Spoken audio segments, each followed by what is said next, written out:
As a non-married person, I didn't think marriage was for me. I adopted a girl from China when I was 34 years old. Because in rural China, many families prefer boys. She was abandoned by her parents after she was born and then lived in an orphanage all her life. The process of adopting a child is very tedious, especially in this case of international adoption. There is a lot of paperwork and supporting documents that need to be submitted and go through various approvals. During this time, I traveled to China many times. Eventually, I was able to adopt this child and I feel very relieved. I love her very much and she has brought me so much joy. She has now grown up to be an excellent college student and will graduate in 6 months. However, during that time, my mental state was very poor. I would sometimes feel anxious and think about negative things or worry about my daughter's future. At that time, I went to the hospital for a test and my blood cell count had dropped a lot.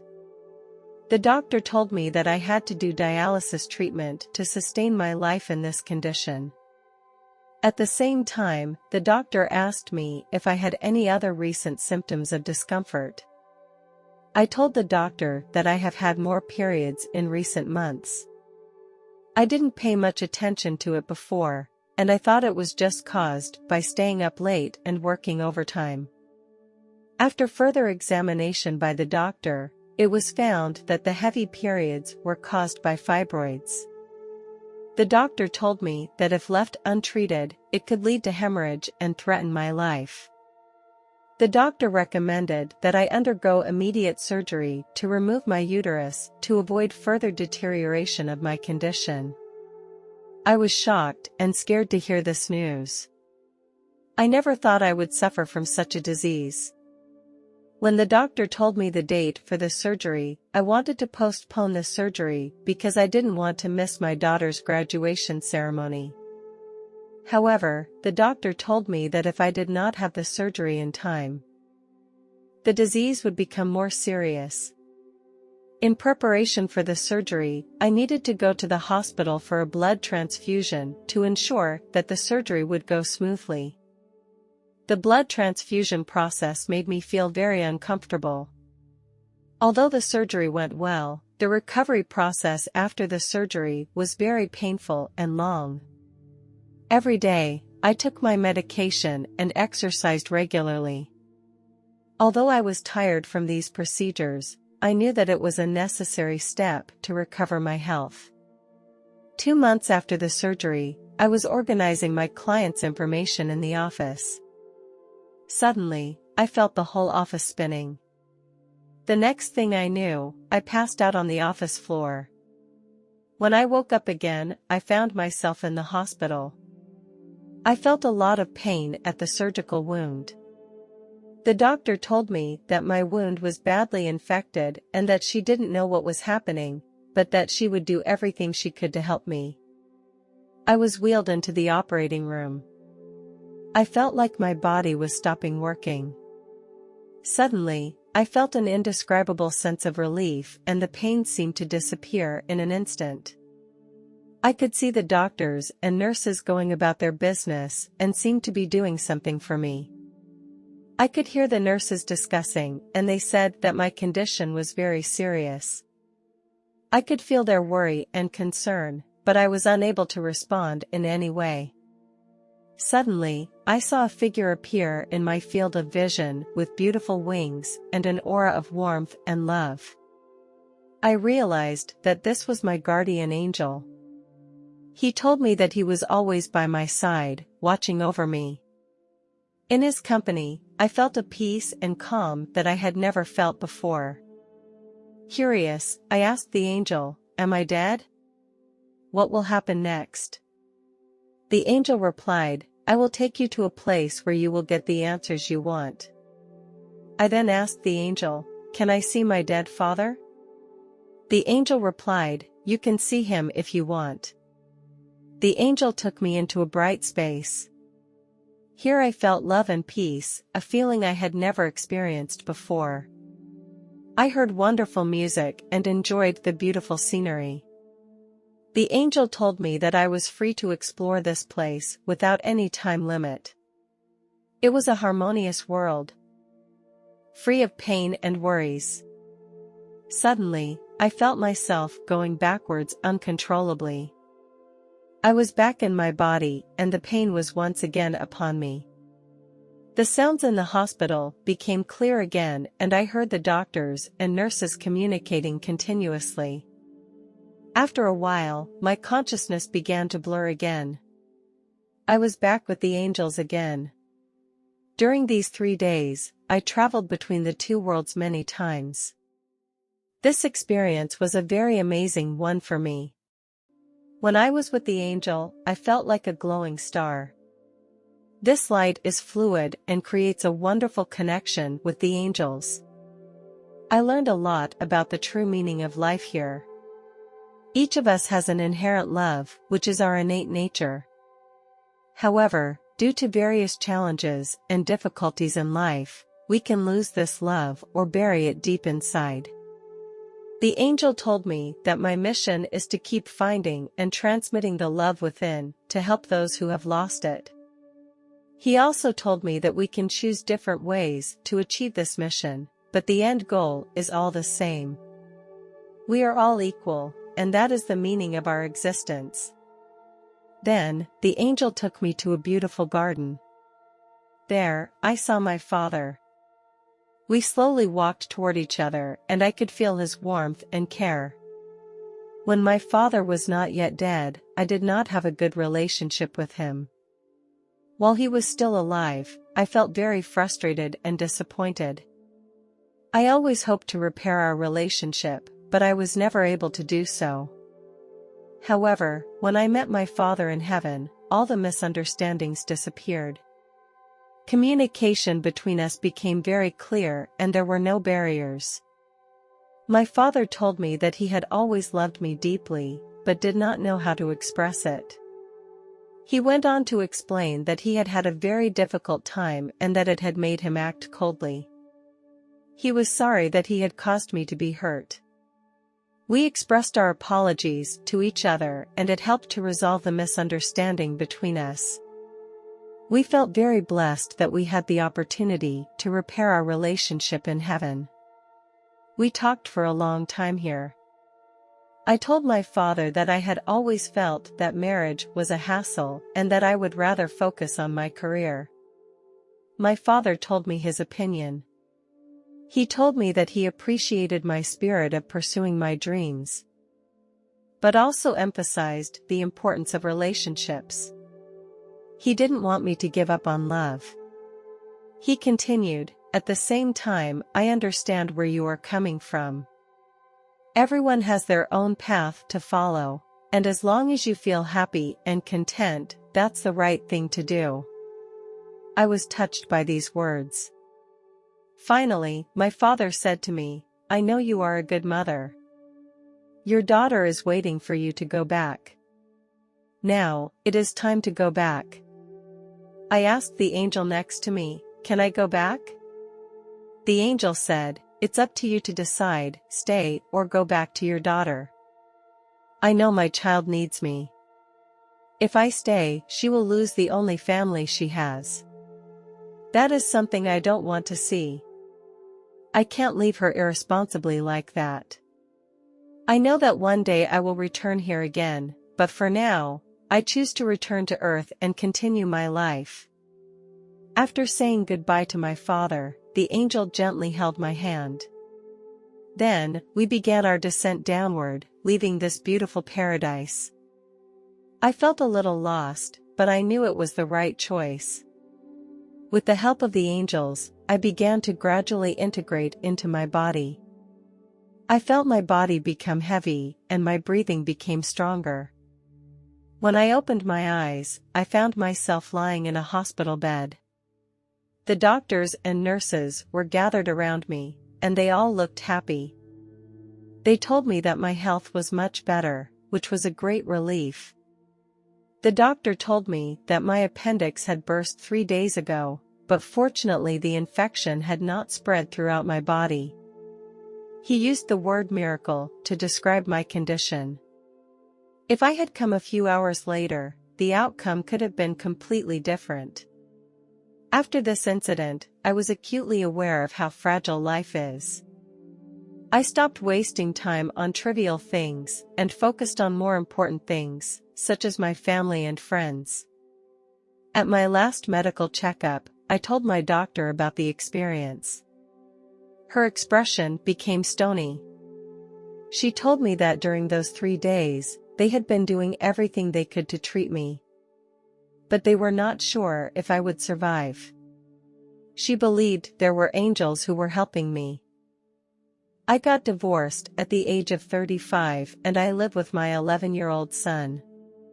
The failure of my marriage made me lose my faith in love, so I did not consider getting married again. Although it was very hard to raise my child alone, I put all my love into my son. I felt very relieved and satisfied to see him become well-behaved and obedient. In order to provide better living conditions for my son, I took 2 jobs and often had to work late. I knew that only through hard work could I provide a better life for my child. One day after work, I was ready to drive home. At that time, I was very tired mentally and physically. I had in mind to go back home and relax. But I had no idea that this car accident would bring about a huge change in my life. As I drove down the road, my eyelids began to feel heavy. I tried hard to stay awake, but soon I fell into a drowsy state. I suddenly lost control of my car and ran straight into a large tree on the side of the highway. I remember the car was going very fast. After hitting the tree, I hit my head on the steering wheel. I felt a sharp pain in my head, and then lost consciousness. I don't know how long it took, but I suddenly found myself in a dark place. There was silence all around me and no sound. I had no idea what this place was or what I was supposed to do next. But soon, many spirits appeared around me. They were walking without a purpose, like zombies. They were dressed in ancient clothes. I wanted to get out of this darkness, but I didn't know where to go. I started shouting and tried to get help, but no one responded to me. I noticed a man on my right. Although I couldn't see his face, I felt a bit like my dead grandfather. His clothes resembled one of my grandfather's previous clothes. He was leaning on a cane and wearing a duck-tipped hat. When I was confused, he told me that I shouldn't talk to those spirits. Because they are not conscious, they just live in a dream world. They were walking like robots without any purpose. This made me very sad because they couldn't think and just wandered in the endless darkness. He also told me that although these souls looked like unconscious robots, they still had the possibility of being awakened. Suddenly a light appeared ahead. It became bigger and bigger, as if it was leading me to a whole new world. I felt myself becoming more peaceful as well. I walked in the direction of the light. As I approached the light, I felt a warmth that was enveloping me. I stepped into the light and everything around me became brighter. I saw a beautiful and peaceful scene. The world was filled with love, and my soul was completely cleansed and cleansed. I saw a very beautiful little beach. There were many colors that I had not seen before. The sand was very white and shimmered with a soft glow. I stepped on it so softly that it felt like I was stepping on cotton. I walked along the beach.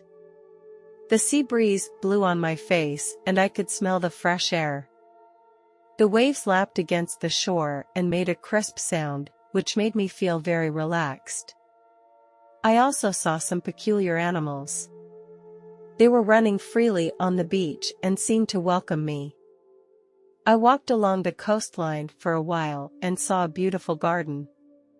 The flowers here were different from those on Earth, and these were much more colorful. Some of the shapes were very strange and I had never seen such flowers before. The wings of the butterflies were also colorful, adding infinite life to this garden. I continued along the garden and came to a small house. The architecture here was completely different from what I had ever seen. It was made of some crystals and looked very mysterious. I saw a very gentle old man with a smile on his face.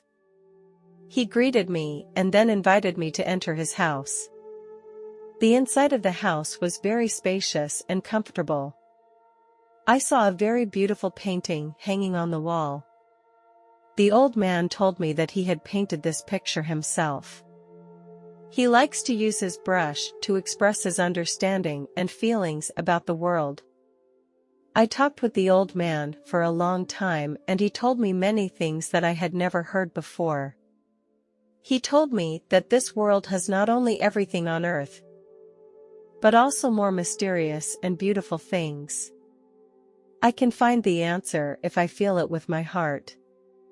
The old man pointed to a distant building and told me, I know you have a lot of doubts inside, and that place can give you the answers you want. I said goodbye to the old man and walked towards the tallest building. I was filled with curiosity and anticipation. After getting closer, I realized that it was not an ordinary building, but a magnificent castle. It was built of diamonds and crystals. The walls of the castle were inlaid with gems of various colors, each one emitting a brilliant light. I walked into the castle, where the walls were decorated with various fantastical paintings. I gradually walked to the center of the castle, and a huge crystal ball appeared in front of me. The sight in the crystal ball shook me to my core.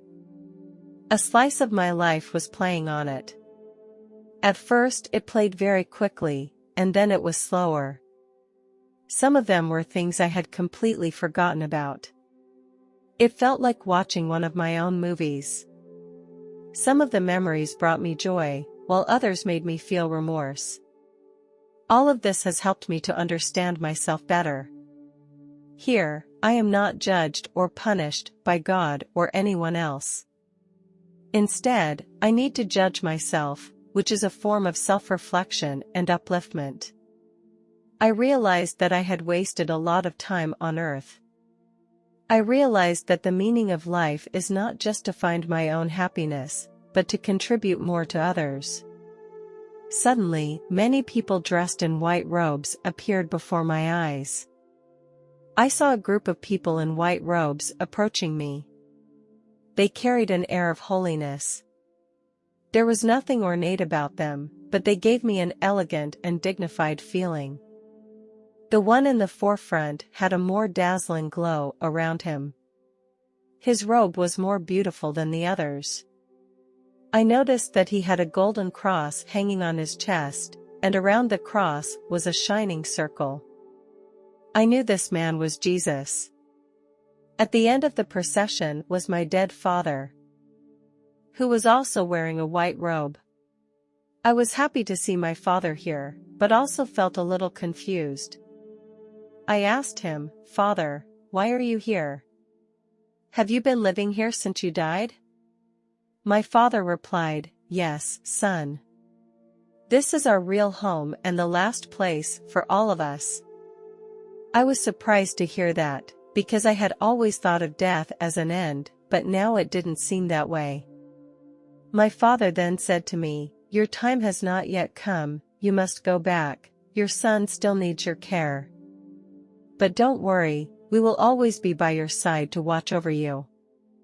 Jesus stood in front of me and touched my head with his hand.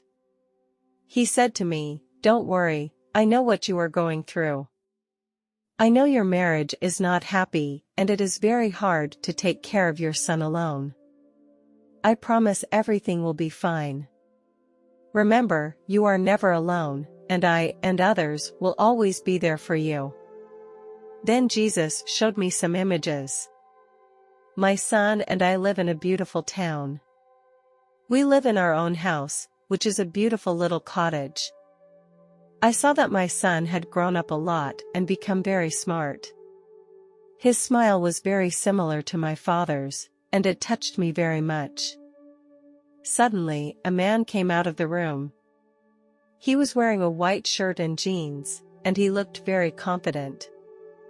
I realized that this could be my future husband. We were traveling together and we spent a lot of good times together.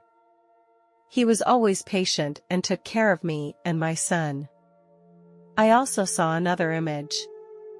He was always by my side when I was lying in bed after I got sick. He prepared food carefully and made me feel very warm. He was always by my side, constantly encouraging me. He told me that he would always be by my side, no matter what happened. I kind of couldn't believe what I was seeing in front of me. Could this really be happening to me? Jesus seemed to see my doubts. He said to me, "My child, I know you have been hurt before. But you must learn to be brave enough to love and accept these beautiful things. Life is a journey, full of challenges and difficulties. But these difficulties will make us more mature. We need to open our arms in order to receive more love and happiness." After hearing Jesus' words, it was as if a light penetrated my heart and made me feel more determined and brave. Even though there will be many difficulties on the road ahead, I must be brave enough to meet the challenges and pursue the happiness I want. At the end, my father came over and gave me a hug. I could feel his love. He told me to take good care of my son. I nodded my head. Finally, Jesus smiled at me and said goodbye, then disappeared into the light. I slowly opened my eyes and found myself lying in a hospital bed. I felt a little weak physically, but very peaceful and warm inside. I realized that this amazing experience was not just a dream, but real. I felt overwhelmed with gratitude and happiness because I knew I was no longer alone and that Jesus and my Father were always by my side. As I slowly opened my eyes, I saw my son. His eyes were filled with worry and anxiety. I felt his hand holding mine tightly, as if he was protecting me. It made me feel incredibly warm and comforted. "Mom, you're finally awake," he shouted, with an emotion in his voice. I nodded hard and tried to sit up, but my head still felt a little dizzy. "Don't move around, Mom, you just went through a car accident, and the doctor said you had a mild concussion." He gently massaged my shoulders as he told me in a gentle voice. I looked at my son's face and my mood suddenly became overwhelmingly calm and happy. I had a loving son and the blessing of Jesus and my Father, and everything was going to be better.